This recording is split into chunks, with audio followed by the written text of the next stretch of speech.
Kumpirmadong hindi si Rina Wong ang starting setter ng Chocomocho Flying Titans sa nalalapit na pagbubukas ng liga ng volleyball. Hi guys, again it's Mavenals TV. So for today's update guys, pag-uusapan natin yung kinumpirm na nila na hindi starting setter si Boss D sa Chocomocho Flying Titans. Pero bago ang lahat, huwag niyo munang kalimutang i-subscribe at paghampasin ang notification bell button para updated kayo sa mga bago kong upload.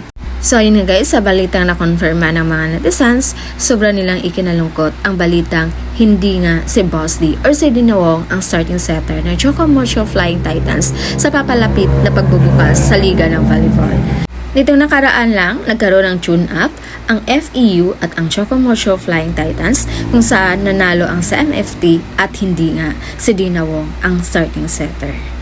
Sumunod na naka-tune-up game ng Chocomocho Flying Titans ay ang NU Lady Bulldogs kung saan naipanalo ng NU sa loob ng 5 sets sa score na 3-2.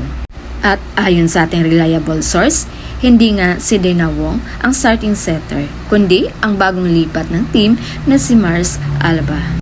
At sobra itong ikinalungkot ng mga fans ni Rina Wong. Nadismaya sila dahil ayon pa sa kanila, si Rina Wong ang isa sa mga nagpasikat ng Chocomocho Flying Titans. May iilan naman na naintindihan nila si Coach Dante dahil alam daw nila na nung nakaraang conference may iniinda ng sakit sa tuhod si Boss D. Kailangan din daw dito ng pahinga dahil sabi nga nila, health is wealth.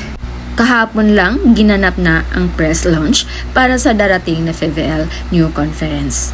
Ayon sa nilabas na article ng Manila Times, nabanggit ng head coach ng Chocomocho Flying Titans na si Coach Dante Elensonorin na mas magkaroon ng playing time si Alba compare kay Boss D dahil nga sa iniinda nitong sakit sa tuhod.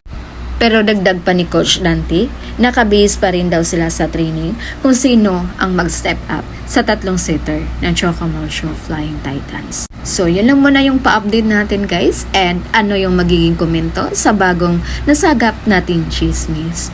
Again, this is Mavenals TV. Thank you for watching.